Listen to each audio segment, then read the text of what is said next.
नमस्कार, मैं प्रकाशन जैन। आप लोग के सामने कुछ बहुत सारे प्रश्न लोगों के सामने उभर के आए हैं। तो सोचा मैं चलो बहुत दिन का ऑनलाइन भी नहीं आया था, तो जैसा कि आज दिन में बैठा हुआ था तो एक बच्चों ने फ़ोन किया, सर क्या पढूँ बीपीएससी के लिए, बीपीएससी के लिए क्या नहीं पढूँ, समझ नहीं आ रहा है सर। थोड़ा सा ये हो रहा है, कुछ कोई और कहता है, कोई कुछ और कह रहा है, कोई कुछ और कह रहा है, क्या पढूँ क्या नहीं पढूँ बताइए सर। तो मैंने उनसे मुझसे पूछा तो उन्होंने बताया कि सर इस कोचिंग में ऐसे पढ़ाता है, इस कोचिंग में ये कह रहा है पढ़ने के लिए, वो किताब वो किताब वो किताब। तो मैंने बच्चों से कहा देखो, बीपीएससी को लोगों ने, कोचिंग वालों ने तुम्हें क्या किया, हवा बना दिया है कि आप इतना पढ़िए तभी कुछ, और नहीं पढ़िए तभी कुछ नहीं होगा। सिंपल सा 3 से 4 बुक ले लो, पढ़ने के लिए सफिशियंट है। ठीक है, एक लूसेंट खरीद लीजिए, उसका एक हिंदी हिंदी का लूसेंट का हिंदी के ग्रामर था वो खरीद लीजिए, और एक राष्ट्रीय और 2-3 बुक खरीद लीजिए, बेस्ट रहेगा पढ़ने के लिए। लोगों ने ये कन्फ्यूज़ कर दिया कि सर 1 to 5 में क्या पढ़े, 6 to 8 में क्या पढ़े, 9-10 में क्या पढ़े, 11-12 में क्या पढ़े। तो आप सबसे पहले उसका सिलेबस देखिए। सिलेबस तो जारी नहीं किया, लेकिन जो भी चीज़ है उसको ध्यान से देखिए। उसमें ये बाकायदा कह दिया कि जो 1 to 5 है वो 8वीं लेवल तक ही पूछेंगे, उससे ज़्यादा हम नहीं पूछेंगे। वो इसलिए पूछता है क्योंकि जो टीचर है बेसिक वाले, या जो 1 to 5 में, क्योंकि कुछ स्कूल ऐसे हैं यहाँ पे बिहार में जो 1 to 8 चलते हैं, तो उसमें उनको 1 to 8 का पढ़ाना होता है। तो इसलिए वहाँ उसमें 8 तक पूछा था। जो 9-10 में है, खासकर जो सब्जेक्ट किसी का है, तो उनका ये कहा गया कि फर्स्ट भाग पेपर 1 में, भाग जो हिंदी है, भाग में हिंदी इंग्लिश पास करना। पेपर 2 जो उनका है खासकर, जिसमें 80 मार्क्स उनके सब्जेक्ट्स के आएंगे, 40 मार्क्स उसके आपके अदर से आएंगे। तो 80 से जो आएंगे वो आपके 10 जो 9-10 है वो 10th के लेवल तक ही आएंगे, 11-12 के नहीं आएंगे। ये याद रखिए हमेशा। अगर जो हिंदी वाले हैं वो 9-10 का एनसीईआरटी और एससीईआरटी पढ़ लीजिए। जो खासकर सामाजिक अध्ययन वाले हैं वो 6 to 10 तक का आप ये पढ़ लीजिए, कहते हैं सोशल साइंस सब बुक पढ़ लीजिए। उसमें आपको सारा समस्या क्लियर हो जाएगा। हर सब्जेक्ट को मैं यही कह रहा हूँ कि जो 9-10 वाले हैं उस सब सब्जेक्ट से रिलेटेड वो 6 to 10 तक का उस रिलेशन पढ़ ले, तो उनका ये चीज़ क्लियर हो जाएगा। जो 11-12 वाले हैं, खासकर भाषा वाले जो हैं, वो 11-12 का एनसीईआरटी और एससीईआरटी पढ़ लें। ठीक है, चाहे इंग्लिश हो चाहे हिंदी हो। बात क्लियर।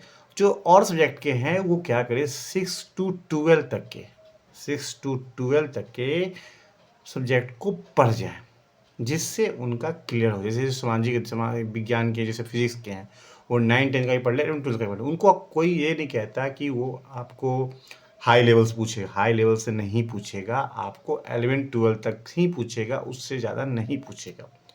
कोई कह रहा है पीजी से पूछेगा, पीजी में क्या पढ़ना है, जो आपने 12th में ग्रेजुएशन में पढ़ा है वही तो पीजी में पढ़ना है, उसी को विस्तार से पढ़ना है। तो आप इस चीज़ को हमेशा यह याद रखिए कि आप उतना ही पढ़िए जो आपके लिए क्या हो, फ़ायदामंद करे। ठीक है, मैं आपको शुरू से यही कह रहा हूँ कि आप उसी चीज़ को पढ़िए। आप क्या कीजिए, 2-3 बुक ले, लूसेंट ले लीजिए का हिंदी ग्रामर, इंग्लिश ग्रामर वही पढ़ लीजिए। लूसेंट का सामाजिक अध्ययन पढ़ लीजिए।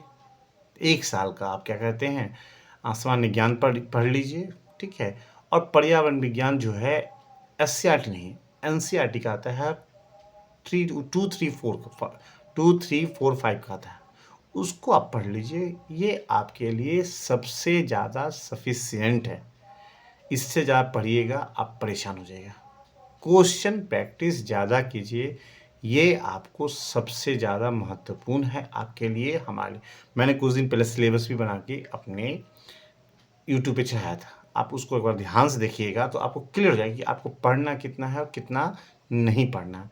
कोचिंग वालों ने हवा बना दिया कि ये पढ़ोगे तब ये होगा, ये पढ़ोगे, मोटी मोटी फीस भी ले रहे हैं।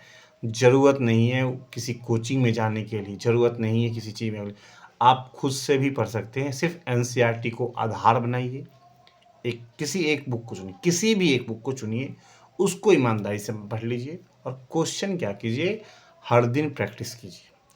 जितना क्वेश्चन आप प्रैक्टिस कीजिएगा, आपका उतना ही आपको प्लस पॉइंट करेगा। जितना प्रैक्टिस कीजिएगा उतना ही नया नया चीज़ आपको सीखने को मिलेगा। प्रैक्टिस नहीं कीजिएगा, आपको कोई चीज़ नहीं होगी, क्योंकि आप थ्योरी पढ़ लेते हैं, अंडरलाइन भी कर लेते हैं, लेकिन उसको समझ नहीं पाते हैं। तो मुझे इस कारण आना पड़ा कि मैं कुछ बच्चों ने मुझे कहा, सर क्या करूँ, कैसे करूँ, समझ नहीं आ रहा है। तो मैं बच्चों के लिए आपको ये बताने आया कि आप इस तरीके से पढ़िए, ज़्यादा मत दिमाग लगाइए। कोई 2 से 4 मैक्सिमम 4 बुक, एक हिंदी ग्रामर, एक इंग्लिश ग्रामर, उसके बाद एक आप लूसेंट ले लीजिए, और रीजनिंग उन्हीं आप नॉर्मल पढ़ लीजिए, ठीक है। रीजनिंग आप क्वेश्चन नहीं पूछेंगे, आप इतना ही पढ़ लीजिए, काफ़ी सफिशिएंट है। और एनसीईआरटी और एससीईआरटी दोनों पढ़िए, जिसमें आपको क्या होगा, बहुत कुछ सीखने को मिल जाएगा, ठीक है। जो भाषा वाले, क्योंकि मैं खुद एस्टेट दे रहा हूँ, मुझे पता है, स्टेट मैंने पास किया, मुझे पता है इस चीज़ को। बीपीएससी मैं खुद दे रहा हूँ, तो मुझे पता है कि क्या पढ़ना और कितना पढ़ना है। ज़्यादा नहीं पढ़ना है, मैं भी उतना ही पढ़ रहा हूँ। मैं किसी कोचिंग में नहीं जा रहा, मैं किसी में खुद पढ़ाता हूँ, ऑनलाइन क्लास लेता हूँ, खुद बच्चों को भी समझाता हूँ। कुछ बच्चे मेरे यहाँ भी पढ़ने आते हैं, उनको मैं पढ़ाता भी हूँ। अगर जिनको पढ़ने की इच्छा हो तो हमारी कोचिंग भी चलती है, जिसका नाम है solve solution academy, Naugachia 0 mile के पास सन वैली स्कूल में चलता है। शाम का टाइम का बैच है। आप लोग आना चाहो तो यहाँ सीटेट की पढ़ाई होती है, उसके बाद बीपीएससी की पढ़ाई होती है, नवोदय की तैयारी भी होती है, केवीएस की तैयारी होती है। जिसकी तैयारी चाहते हो आप आके कर सकते हो, ठीक है। तो आप वहाँ आके देख सकते हैं कि कैसे आपको पढ़ना, कैसे पढ़ाया जाता है, ठीक है। ज़्यादा नहीं, हम लोग नॉर्मल ही पढ़ाते हैं, किसी चीज़ को ये नहीं कहते कि ये इतनी हैवी है, ये चीज़ है, वो चीज़ नहीं। आप एक सब्जेक्ट को चूजिए। अगर हिंदी जो भाषा वाले, खासकर जो सोशल साइंस वाले हैं, वो आ सकते हैं, क्योंकि उनको 9, 10 और 11, 12 में दोनों पढ़ा रहा हूँ, ठीक है। क्योंकि मुझे पता है कि कितना पढ़ना और कितना पढ़ाना है। आपको 10 कोचिंग वाले, मैंने बहुत सारे कोचिंग को भी देखा हूँ, चाहे भागलपुर में बहुत सारे कोचिंग, पटना में बहुत सारे कोचिंग है। इतने कोचिंग लोगों ने खोल दिया बीपीएससी के नाम पे, पैसा खूब ले रहे हैं। कहीं के 12,000 फीस है, कहीं के 15,000 फीस है, कहीं के 6,000 फीस है, कहीं के ये फीस। उससे कुछ नहीं होने वाला। आप खुद से पढ़िए। अगर आपकी इच्छा है तो आप हमारे यहाँ भी आके पढ़ सकते हैं। लेकिन मैं आपसे इतना ही कहूँगा कि आप 4 बुक चूज कर लीजिए, Lucent Hindi grammar, Lucent English grammar, Lucent सामान्य ज्ञान, लूसेंट विज्ञान, और मैथ रीजनिंग कुछ भी अपना तरीके से अपना पढ़ लीजिए, ठीक है। इससे ज़्यादा क्वेश्चन आपको नहीं पूछेंगे। अब ये सोचिए, कहना चाहते हैं सर भाग 1 में जो पूछेगा ग्रामर में क्या पूछेगा, तो ग्रामर में क्या पूछे जो आप बचपन से पढ़ते हुए आए हैं, ठीक है। वर्ण विचार पूछेगा, शब्द विचार पूछेगा, वाक्य विचार पूछेगा, और आपको रस, अलंकार और छंद पूछेगा। इसके अलावा कोई भी हिंदी ग्रामर में नहीं कुछ पूछता है। कोई कहता है कि ये पूछ दे, इतना ही पढ़ना है। टोटल 15 चैप्टर पढ़ने हिंदी ग्रामर में, आप इसको पढ़ जाइए, यही आपके लिए सफिशिएंट है, और उसको प्रैक्टिस कीजिए। तो आपका जो भाषा मजबूत है उस पर और ध्यान दीजिए, जिससे क्या होगा कि आपको प्लस पॉइंट है। और भाषा वाले को सबसे अच्छा दिक्कत फ़ायदा है, क्योंकि उनको ग्रामर उधर पढ़ना ही है, इधर उनको 9, 10 का हो जाएगा या 11, 12 का हो। तो इन चीज़ों को ध्यान में रखते हुए, मैं बार बार कह रहा हूँ, इन चीज़ों को ध्यान में रखते हुए आप 4 बुक का ही चयन कीजिए। हाँ, टेस्ट खूब दीजिए, ऑनलाइन टेस्ट दिए, खुद से दीजिए, खुद कीजिए, ठीक है। हो सके तो हमारी कोचिंग भी आइए, आप हमारे यहाँ आ सकते हैं, हमारे भी बच्चे पढ़ते हैं, आपको हम सिखाया जाएगा, पढ़ाया जाएगा, टेस्ट भी हमारे यहाँ होता है। तो आइए, इन चीज़ को समझिए, ज़्यादा और यूट्यूब वीडियो पे ज़्यादा मत जाइए। सफिशिएंट सेल्फ स्टडी, हर दिन आप 4 से 5 घंटा ध्यान देते हैं तो आपके लिए एक सफिशिएंट है। आप इसमें सीख सकते हैं, इतना ही पड़ जाएगा, ज़्यादा नहीं है। हाँ, पीपीएससी की एग्ज़ाम उम्मीद है कि होगा। ये कोई कह रहा है कि ये केस कर दिया, वो केस कर दिया, केस करने से कुछ नहीं हुआ। एग्ज़ाम होगा तो एग्ज़ाम होगा, ठीक है। आप अपनी तैयारी करते रहिए।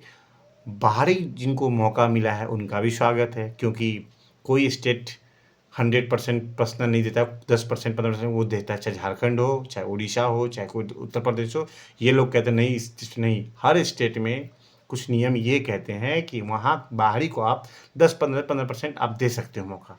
तो बिहार वालों ने भी ये किया है कि बीपीएससी वालों ने ये किया कि बाहरी को मौका दिया जाए, जिससे सुयोग्य शिक्षक आ सके, शिक्षा में सुधार हो सके।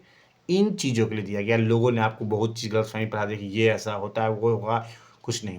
आपके अंदर टैलेंट है तो आप एग्ज़ाम दीजिए, पास कीजिए।